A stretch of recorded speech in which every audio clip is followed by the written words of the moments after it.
വെള്ളാപ്പള്ളി നടേശൻ, ഒന്നാമത്തെ കാര്യം, വെള്ളാപ്പള്ളി നടേശൻ നാടാകെ നടന്ന് പച്ച വർഗീയത വ്യാജം പറഞ്ഞപ്പോ അതിനെ തിരുത്താത്തവർ, അദ്ദേഹത്തെ കൊണ്ടു നടന്ന് ആദരിച്ചവർ, അദ്ദേഹത്തെ കാറിൽ കയറ്റി നഗരം ചുറ്റിച്ചവർ, അവർ പറയേണ്ട കാര്യമുണ്ട്. വെള്ളാപ്പള്ളി പണിയെടുത്തത് കൊല്ലത്ത് ആരെ രണ്ടാമത് കൊണ്ടുവരാനായിരുന്നു? LDF-നെ ആണോ അതോ NDA ആണോ? കണക്ക് നോക്ക്, NDA ആണ് കൊല്ലത്ത് മുന്നേറുന്നത്. വെള്ളാപ്പള്ളി പണിയെടുക്കുന്നത് മകന്റെ രാഷ്ട്രീയ അഭയ കേന്ദ്രത്തിന് വഴിവെട്ടാനായിരുന്നില്ലേ? അത് CPM-നെയും മതനിരപേക്ഷ കേരളത്തെയും സഹായിക്കാനായിരുന്നു. വെള്ളാപ്പള്ളി വഴി ഞങ്ങൾക്ക് ജയിക്കാമെന്നുള്ള കണക്ക് കൂട്ടൽ പാളിപ്പോയോ രാഷ്ട്രീയ ഭീഷ്മാചാര്യന്മാരെ എന്ന ചോദ്യം അവിടെയുണ്ട്. രണ്ടാമത്, ഈ തെരഞ്ഞെടുപ്പിൽ പോസിറ്റീവ് പൊളിറ്റിക്സ് പറയാം, വികസനത്തിന്റെ രാഷ്ട്രീയം മുന്നോട്ട് വെക്കാം, ഇടതുപക്ഷത്തിന്റെ അടിസ്ഥാന രാഷ്ട്രീയമായ മതനിരപേക്ഷ ജനാധിപത്യം പറയാം. അതിനപ്പുറം പോയി വർത്തമാനം പറഞ്ഞു. ജയിച്ചാൽ ജമാഅത്തെ ഇസ്ലാമി ആഭ്യന്തരമന്ത്രിയാകുമെന്ന കള്ളം പറഞ്ഞു. ഇവിടെ ഹിസ്ബുൾ മുജാഹിദീനെയും ലഷ്കർ-എ തൊയ്ബയെയും UDF പോറ്റി വളർത്തുകയാണെന്ന ഏറ്റവും കൊടിയ വിഷവർഗീയത മൈക്ക് കെട്ടി അനൗൺസ് ചെയ്തു. അതിന്റെ ഗുണമുണ്ടാക്കിയത് തിരുവനന്തപുരത്ത് BJP, മറ്റു പല സ്ഥലങ്ങളിലും BJP. അപ്പൊ ആളുകളെ മതവൈകാരികതയിൽ പെടുത്തി വർഗീയമായി വിഭജിക്കാൻ ശ്രമിച്ചതിനുള്ള ഉത്തരം ഈ നാടിനോട് പറയാനുള്ള ബാധ്യത ആർക്കുണ്ട്? BJPക്കില്ല. BJPക്ക് എന്ത് കളിയും കളിക്കാം. അതിനുള്ള ഉത്തരം പറയാനുള്ള ബാധ്യത കമ്മ്യൂണിസ്റ്റ് പാർട്ടി ഓഫ് ഇന്ത്യ മാർക്സിസ്റ്റിനും അതിന്റെ PB അംഗങ്ങൾക്കുമുണ്ട് എന്ന കാര്യത്തിൽ ഒരു തർക്കവുമില്ല. 9.5 വർഷത്തെ ഭരണവുമായി ബന്ധപ്പെട്ട് സ്വീകരിച്ച സമീപനങ്ങൾ, നയസമീപനങ്ങൾ മാത്രമല്ല, സമീപനങ്ങൾ വേറെയുമുണ്ടല്ലോ പല വിഷയങ്ങളോടും. അവയൊക്കെല്ലാമുള്ള ജനങ്ങളുടെ അതോടൊപ്പം തന്നെ BJP തിരുവനന്തപുരം കോർപ്പറേഷനിൽ കേവല ഭൂരിപക്ഷത്തിന് അരികിൽ എന്ന വാർത്ത കൂടി പുറത്തു വരുന്നു. അതായത് ഇന്ത്യ സഖ്യം ഇനി ഒരുമിച്ച് നിന്നിട്ട് കാര്യമൊന്നുമില്ല. അങ്ങനെ ഇന്ത്യ സഖ്യം ഉണ്ടാവുമോ കേരളത്തിൽ എന്നുള്ളത് മറ്റൊരു ചോദ്യം. പക്ഷെ BJP കേവല ഭൂരിപക്ഷത്തിന് അരികിലെത്തിയിരിക്കുന്നു എന്ന വാർത്തയാണ്. ബിജിൻ വായന്തോട് വിവരങ്ങളുമായി ചേരുന്നു തിരുവനന്തപുരത്ത് നിന്ന്. ബിജിൻ, എന്താണ്? 49 സീറ്റിലേക്ക് BJP എത്തിയിരിക്കുന്നു എന്നുള്ളത് തന്നെയാണ് ഏറ്റവും പ്രധാനപ്പെട്ടത്. കേവല ഭൂരിപക്ഷത്തിലേക്ക് എത്തുന്നു. 26 ഇടത്താണ് നിലവിൽ ഇപ്പോൾ LDF മുന്നേറുന്നത്. 16 കോൺഗ്രസും 3 വിമതർ കൂടി ജയിച്ചിട്ടുണ്ട് എന്നുള്ളതാണ്. ഒന്ന് സ്വതന്ത്ര സ്ഥാനാർത്ഥിയായി മത്സരിച്ച കണ്ണമൂല വാർഡിൽ നിന്ന് ജയിച്ച രാധാകൃഷ്ണൻ, ഒപ്പം തന്നെ പൗരിക്കോണത്ത് നിന്ന് ജയിച്ച കോൺഗ്രസിന്റെ വിമത സ്ഥാനാർത്ഥി, ഇപ്പോൾ മറ്റൊരു സ്വതന്ത്ര സ്ഥാനാർത്ഥി കൂടി വിജയിച്ചിരിക്കുന്നു. അങ്ങനെ 3 അതേഴ്സ് വിഭാഗത്തിൽപ്പെട്ടവർ ജയിച്ചിരിക്കുന്നു. ഒപ്പം തന്നെ BJP 50ലേക്ക് എത്തുന്നു. ഇനി 3 സീറ്റുകൾ കൂടി നേടിയാൽ കേവല ഭൂരിപക്ഷത്തിലേക്ക് എത്തും. ഇനി ആരൊക്കെ മേയറാവണം, ഡെപ്യൂട്ടി മേയറാവണം എന്ന കാര്യത്തിലേക്കുള്ള ചർച്ച ഉൾപ്പെടെ ആരംഭിച്ചു കഴിഞ്ഞു എന്നതാണ് മനസ്സിലാക്കുന്നത്. BJP സംസ്ഥാന അധ്യക്ഷൻ നിലവിൽ ഇപ്പോൾ BJP സംസ്ഥാന സമിതി ഓഫീസായ മാരാർജി ഭവനിലുണ്ട്. അങ്ങനെയുള്ള ചർച്ചകളിലേക്ക് BJP കടക്കുകയാണ്. എന്തായാലും നിലവിൽ വലിയ മുന്നേറ്റം തിരുവനന്തപുരം നഗരത്തിൽ തന്നെ വലിയ മുന്നേറ്റം ഉണ്ടാക്കാൻ BJPക്ക് കഴിഞ്ഞിരിക്കുന്നു. ഒപ്പം തന്നെ തലസ്ഥാന നഗരി BJP പിടിച്ചെടുത്തിരിക്കുന്നു എന്നുള്ളതാണ് പ്രധാനപ്പെട്ട കാര്യം. വലിയ മുന്നേറ്റം എല്ലാ ഭാഗത്തും. ഈ നിലവിലെ നിയമസഭാ മണ്ഡലങ്ങളെടുത്ത് പരിശോധിച്ചാൽ ഈ മണ്ഡലങ്ങളിലെല്ലാം, വട്ടിയൂർക്കാവ് ഒഴികെയുള്ള മണ്ഡലങ്ങളിലെല്ലാം വലിയ തരത്തിലുള്ള ആധിപത്യം BJP ഉണ്ടാക്കിയിരിക്കുന്നു എന്നുള്ളതാണ് ഈ ഘട്ടത്തിൽ പറയാൻ കഴിയുക.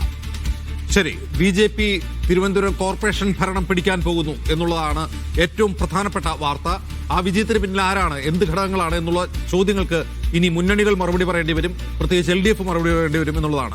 മറ്റൊരു പ്രധാനപ്പെട്ട കാര്യം, മറ്റെല്ലായിടത്തും UDFന്റെ ഒരു സമഗ്രാധിപത്യമുണ്ട്. അതിൽ ഏറ്റവും ശ്രദ്ധേയമായ കാര്യം നിഷാദ് എനിക്ക് തോന്നിയത് കോഴിക്കോട് ജില്ലാ പഞ്ചായത്ത് എങ്ങനെ UDF പിടിച്ചു എന്നുള്ളതാണ്. കാരണം കോഴിക്കോട് ജില്ലാ പഞ്ചായത്തിന് കീഴിൽ വരുന്ന അസംബ്ലി മണ്ഡലങ്ങളിൽ LDFന് മൃഗീയമായ ആധിപത്യമുണ്ട്. അവിടെ കോഴിക്കോട് ഒരു ശക്തമായ മുന്നേറ്റം UDF നടത്തി. പ്രത്യേകിച്ചും വടകര, നാദാപുരം, കുറ്റ്യാടി ആ മേഖലകളിൽ UDF മുന്നേറ്റം ഉണ്ടാക്കി എന്നുള്ള ഒരു പ്രധാനപ്പെട്ട ചോദ്യമാണ്. കോർപ്പറേഷനിൽ UDFന് വിജയിക്കാൻ കഴിഞ്ഞില്ലെങ്കിലും മറ്റ് ഗ്രാമപഞ്ചായത്തുകളിലും ബ്ലോക്ക് പഞ്ചായത്തുകളിലും ജില്ലാ പഞ്ചായത്ത് ഡിവിഷനുകളിലും എങ്ങനെ UDF മുന്നേറി എന്നുള്ള ചോദ്യത്തിന് ഉത്തരം വേണ്ടതുണ്ട്. അസ്ലമിനെ കിട്ടുമെങ്കിൽ ഒരു സെക്കൻഡ്. VR അനൂപ് കോൺഗ്രസ് നേതാവുണ്ട്. അനൂപ്, ഇതിനെ എങ്ങനെയാണ് ഒറ്റവാക്കിൽ അടയാളപ്പെടുത്തുക, വേഗത്തിൽ പറഞ്ഞാൽ? അല്ല, ഇത് CPM-ന്റെ അടിത്തറയിൽ വലിയ ചോർച്ച ഉണ്ടാക്കി എന്നുള്ളതാണ് യാഥാർത്ഥ്യം. പലപ്പോഴും നിങ്ങളടക്കം ഇതിനു മുൻപ്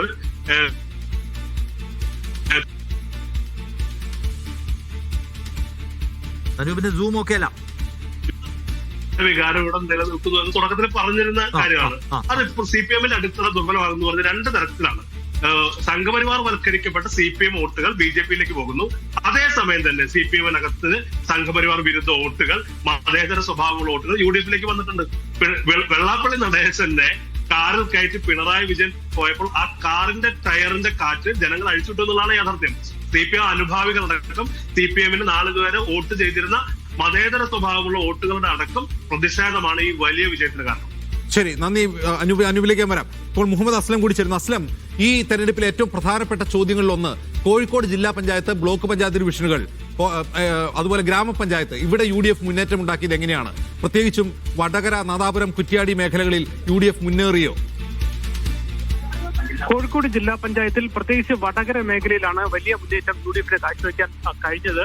ഏറ്റവും ആദ്യം പറയുകയാണെങ്കിൽ അഴിയൂർ, നേരത്തെ LDFന്റെ ഭാഗത്തു നിന്ന് അഴിയൂർ ഇപ്പോഴും ലീഡ് ചെയ്യുകയാണ്. നാദാപുരം നേരത്തെ തന്നെ LDFന്റെ ഭാഗമാണ്. അതേസമയം മേപ്പയൂർ LDFന്റെ കോട്ടയായിരുന്നു. CPMന്റെ സംസ്ഥാന കൗൺസിൽ അംഗം KK ബാലൻ മാസ്റ്ററോട് മത്സരിച്ച് അവിടെ മുനീർ അരവത്ത് എന്ന് പറയുന്ന മുസ്ലിം ലീഗ് സ്ഥാനാർത്ഥി മുന്നിൽ വരുന്നു. ഉള്ളേരിയിൽ റിമ കുന്നുമൽ എന്ന് പറയുന്ന MSFന്റെ വനിതാ നേതാവ് ഹരിത പിന്നെ വിഭാഗത്തിൽപ്പെട്ട നേതാവ് മുന്നിടുന്നു. അതോടൊപ്പം തന്നെ പുതുപ്പാടിയും താമരശ്ശേരിയൊക്കെ അവിടെ നിലവിൽ അവരുള്ള സ്ഥലമാണെങ്കിൽ പോലും മറ്റു സ്ഥലങ്ങൾ, അതായത് ഓമശ്ശേരി, കുന്നമംഗലം നിലവ് സ്ഥലമാണ്. ചേറന്നൂർ, നരിക്കുഴി, അരിക്കുളം, പിന്നെ ചോറോട് ഉൾപ്പെടെയുള്ള പിന്നെ വാർഡുകൾ കൂടി, അതായത് വടകര മേഖലയിലാണ് ശരിക്കും കൃത്യമായ ഒരു മുന്നേറ്റം ഉണ്ടാക്കാൻ കഴിഞ്ഞത്. മറ്റു ചില വാർത്തകൾ കൂടി വരുന്നുണ്ട്. ഒന്ന്, താമരശ്ശേരിയിൽ ഫ്രഷ്കട്ട് സമരസമിതി നേതാവ് ബാബു കുടുക്കിൽ, അദ്ദേഹം സ്ഥലത്തില്ലാതെ ഒളിവിൽ നിന്നാണ് സ്ഥാനാർത്ഥി നൽകുകയും അല്ലെങ്കിൽ മത്സരിക്കുകയും ചെയ്തത്.